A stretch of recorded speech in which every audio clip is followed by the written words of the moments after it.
I was driving home yesterday after being at Children's Home Board on Thursday and then leading a candidacy retreat for our Board of Ordained Ministry. New candidates coming into ministry Friday afternoon, evening, and Saturday.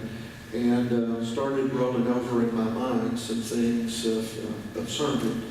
And came across the thought that I had mentioned to you a few weeks before. I remember talking about the sermon, about the things we wish Jesus had not said. And guess what?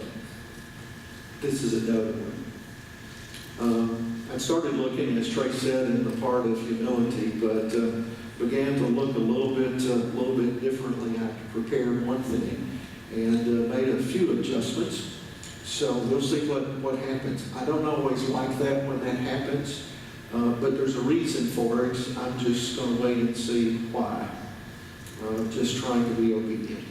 It's a little bit different scripture, especially the last part of the scripture, but I want to tell you a little story that I scrambled to find yesterday, and it's not as fresh in my mind, so I'm going to read it, but you'll love it. It also has to do with Labor Day, so just in case something happens.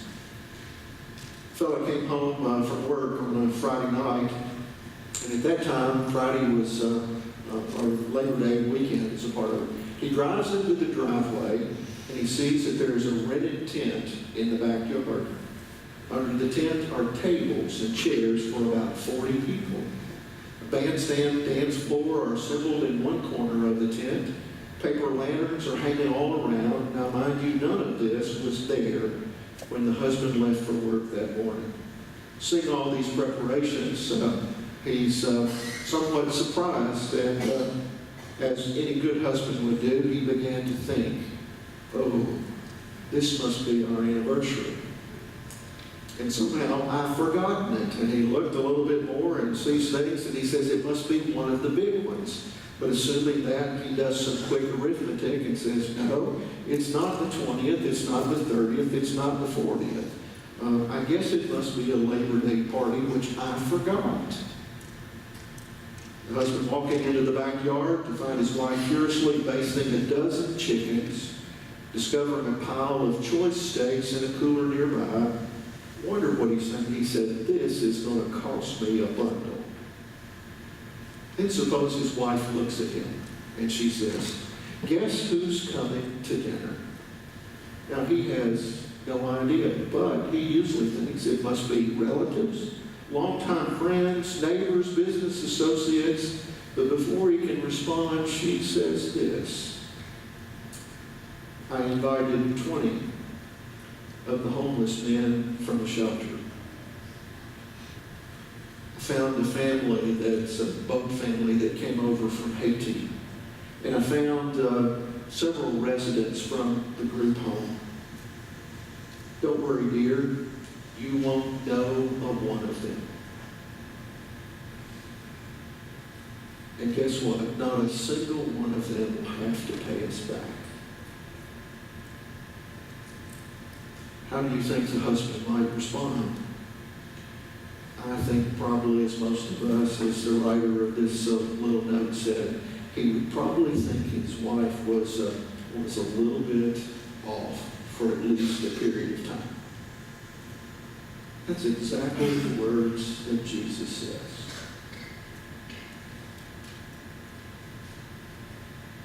Now, I'll just say it for you. I wished he hadn't said that. You and I know so many times, it's that reciprocal agreement. As a part of that, you invite someone to dinner and somebody feels the obligation to invite them back. You pay for one, they pay for the other. Everybody is repaid in the midst of that. But the thing is about this passage is that Pharisees grumbled and complained about the people Jesus associated with. The folks that Jesus was talking about, in their minds, were the scum of the earth. No money, no health, no jobs. And as he dealt with them, he talked about many things. But Jesus makes it a clear point, not just here, but in other places. Some of those other things Jesus said is that this is the heart. It's the heart of the gospel. It's his heart. And probably all of us may end up feeling a bit uncomfortable with a part of that because we know we've missed those opportunities. Don't invite family or friends or relatives when you give a banquet, but invite those, the poor, the crippled, the blind, and you will be blessed. Jesus hadn't been to a church growth seminar. You can tell that as a part of it. I don't have anything against church growth seminars. I've been to several of them. I've thought about all the things that they've said. But just to give you a little bit, and I'm sure before I got here, you all have probably done something with Rick Warren's Purpose-Driven Church. Did you do some of that? In some ways, you've heard it, you've read the book. But they had a target audience. Does anybody remember who the person was? They even had these make-believe placards that were stuck up and stuck out around in the pews, and different churches who did that called Saddleback Sam.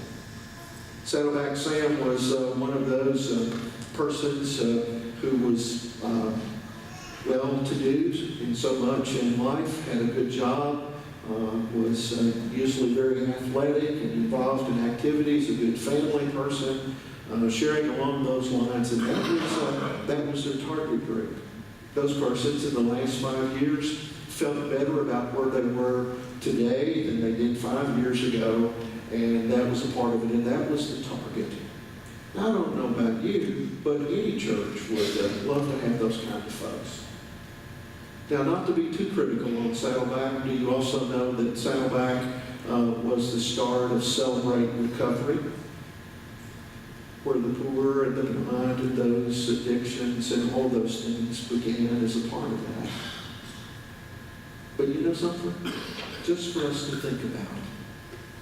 I don't know of any church that I've ever come across that their target audience, the people they want to reach the most, is the poor, the blind, the lame, the crippled, those who are broken by life. And yet, that's at the heart of the gospel. It's where Jesus' heart is. And yet sometimes we do some of those things, but maybe our reach is called to be a little bit further than that. When we think about those things, we need to remember some of Jesus' words. Remember in Mark's gospel, he said, I have come to seek and to save those that are lost. Those who are well have no need of a physician, but the sick do. When we think about those things as a part of our life, we think about Jesus' first sermon. Do you remember what his first sermon was? Hear these words again. He has anointed me to preach good news to the poor. He has sent me to proclaim release to the captives, recovery of sight to the blind, to set at liberty those who are oppressed. Isn't it strange that Jesus places the emphasis on those persons? We think about that. Someone has said, and these are words that are hard for me, and I know I'm supposed to say them, and we'll go with that. But the North American church has become a culture of civilized religion in part, and social club for the other part. We like to be around folks who are like us. And sometimes we don't reach out further than what we have been reaching as a part of that. It's pretty much right on truth as a part of that. Read a story not too long ago about a fellow who was a noted camper. Now, if you're a camper, you can validate whether this is true or not. But he said one of his most special times when camping was late in the evening around the campfire. kind of the flicker of the fire, and quiet conversation and good fellowship with family and friends who may be camping with you. But he said one of the things that he noted is that most of the times those particular campers never left the safety of the light of their own campfire.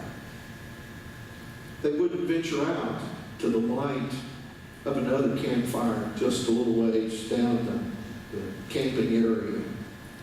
Everyone would sit in their own little circle, fearful of getting out of the darkness and fearful to see what was the other light. If you and I have been those folks, and at times I hope that all of us have done that, we've done something for the kind of persons Jesus says we're to invite to the banquet. And if we're honest, if we did it in the right spirit, we got more out of it than what we gave. Because we made a difference in somebody's life. I remember the early days in my ministry. We lived in one of the fanciest parsonages that were in the Louisville Annual Conference. It was an old shotgun house. The driveway went down, there was a front porch, and you drove all the way down the back, and then you went in the back door. That's where we ended up parking the car. Regina and I came home one day and just kind of wheeled on by, didn't pay a whole lot of attention on the front porch, and she said, I think there was somebody sitting on our front porch. So I walked back around, and sure enough, there was.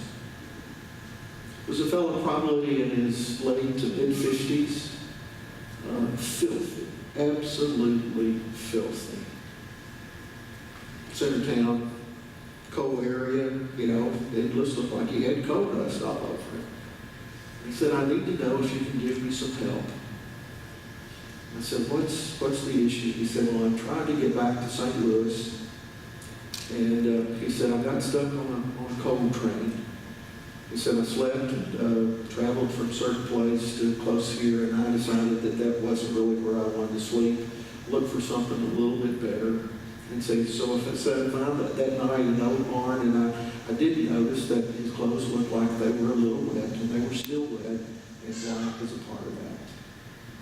And he said, can you help me? I said, well, I can see if I can get you on a bus, but you're not going to get up on a bus looking like this. Why don't you come in and take a shower, and let me see if I can find some clothes that fit you. That wasn't going to happen, folks. He was skin and bones, and my clothes were much bigger as a part of that. But he took a shower, and I found some things, and he looked kind of funny. He looked like children. Sometimes when they dress up in parents' clothes, and that's kind of the way it came out. But he said they were clean. He said, man, that shower was the best thing I've had in weeks. Virginia was fixing something to eat and asked him if he was hungry, and he said, sure. He consumed quite a bit of food, and then Virginia said, would you like some ice cream? I thought his eyes were as big as headlights. We put him up at a motel and caught him a bus the next day as a part of that. And I remember, again, a part of that of thinking, it's not bragging on me, it's a part of recognizing. But the scripture, I thought, is that at times you and I entertain angels unaware. God gives us those opportunities, and how we respond in the midst of that to recognize what Jesus was talking about when he said there. Those persons around the camp, you don't venture out. Some people would have been, and this was back in the 70s. Today, if somebody had done that, probably the most important thing you and I could do sometimes is call the police and say, let them take care of it. But we're called to reach out to those persons and even invite them when we give a banquet and we've got a wonderful meal. I think that fellow would be glad even for any leftovers. So what's Jesus saying?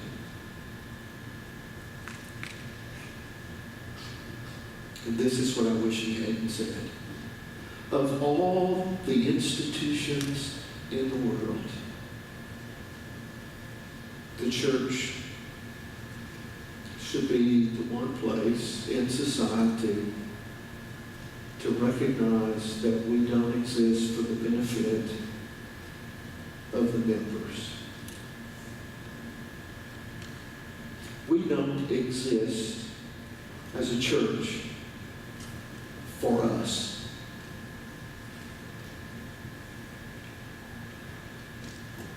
Do you hear me? We don't exist for us. We exist for those who are not yet connected to Christ, and those who are broken, and those who are hurting, and as a part of that. And sometimes as we reach out, and our arms are very, very short. We're called to reach out further as a part of that, to make a difference, to share in the things that God's heart is all about. We exist as a part of it because Jesus makes it clear.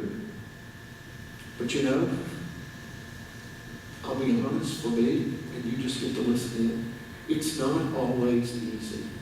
You could probably agree to that. It's not always easy to do that. It's much easier to be a spectator. It's much easier to not reach out to those persons, because sometimes we're always looking for paybacks. But to reach out to those persons, it's kind of difficult to do that. Let me finish with a story. Stories of a teacher who had a Wednesday afternoon Bible study before Wednesday night activities for children. They'd come from school and they'd have Bible study, and then the parents would come, and then they would have activities for the evening. Probably a lot like our Wednesday night, sharing in the midst of that. And on this particular day, there was a little 9-year-old boy that showed up, and the teacher had gotten word that the principal knew that they had this program and wanted to know if she could help out. Basically, so this little boy would be at home by himself. Part of his history was that his dad was in jail, and it was the 3rd time he had been there. His mother had abused him, and she was no longer permitted to see him, so he's being cared for by his grandmother. The grandmother worked in the afternoon to the early evening, and with the Bible study going on, the principal thought maybe that this teacher could help out, so at least this little boy wouldn't be by himself for a few hours till his grandmother got off work. Well, she had no idea of what she was in for. It didn't take but about 30 seconds, and the little boy had reached out and he pulled the hair of a little girl pretty hard, and she was crying as a part of that. He had punched another little boy, and he had used some language that's not heard in church very often.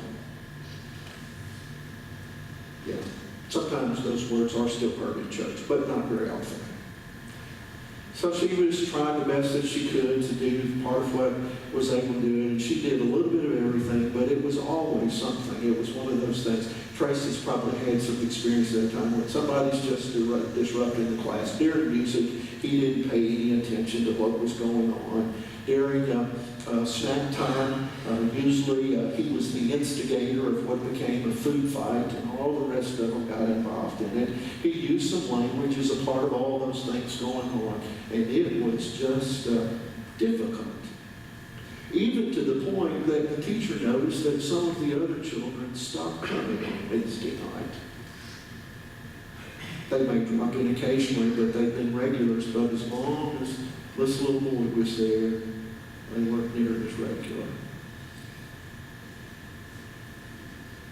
One day she was shopping in the grocery store, and she ran into the teacher was in the grocery store and shopping, and ran into this little boy, and he came over and grabbed her by the hand and said, come with me, come with me. He said, I want you to meet my grandmother. She was the cashier in the grocery store. Another time, just a few days after that, one of the teachers at the school had been subbing, and all of a sudden she got to call this teacher at the church and said this little boy had called her by name and said, she goes to my church. They were ending the school year, and the teacher asked the question, where do you feel safe. One little voice said, I feel safe when I'm in my room. A little girl said, I feel safe when I'm with my grandpa. And then this little boy who had been the terror of the year raised his hand and he wanted to share where he felt safe. He said, I've lived in 1,000,000 places. 9 years old, and all the kids began to laugh. And then he said, oh, where do I feel the safest? He said, I feel the safest right here in my church.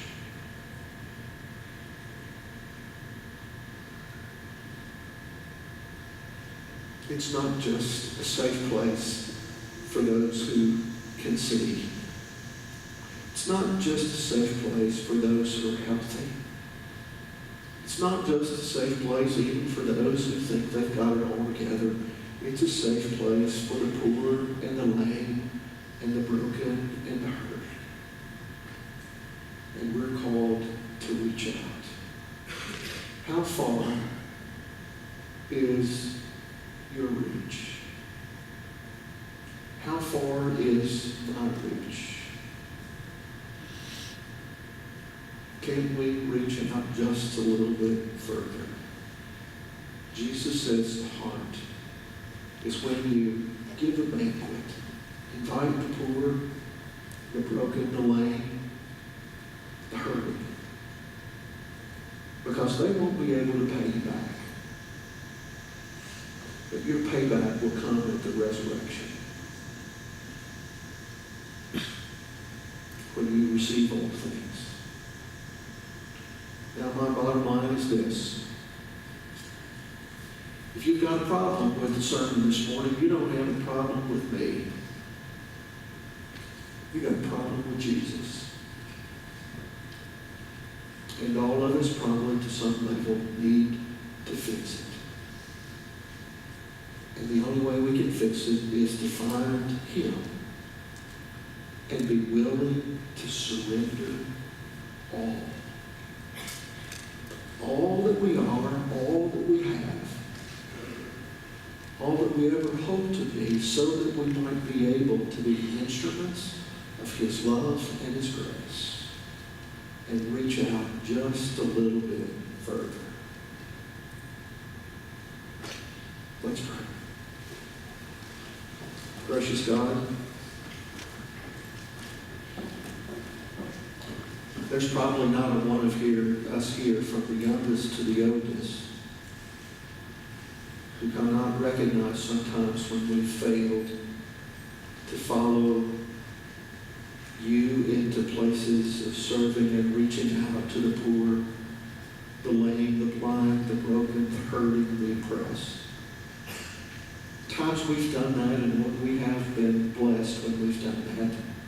Not because we can say this is what I did, but because we can see that it's made a difference in somebody's life. Lord, just challenge us. You've challenged me to see how far my reach is and see if there's not a way that I can reach out a little bit further. Sometimes when we reach out to people who have problems, they cause problems. But that didn't make any difference to you. It was your heart. It's the heart of the gospel. Lord, give us wisdom and strength and the courage to surrender to You and to carry out Your will here on earth and in this community. We know it's not going to be easy. But Lord, we're up to the task, because greater is the one who is in us, Jesus Christ, than the one who is in the world. Let us surrender to You. In the name of the Father, and of the Son, and of the Holy Spirit.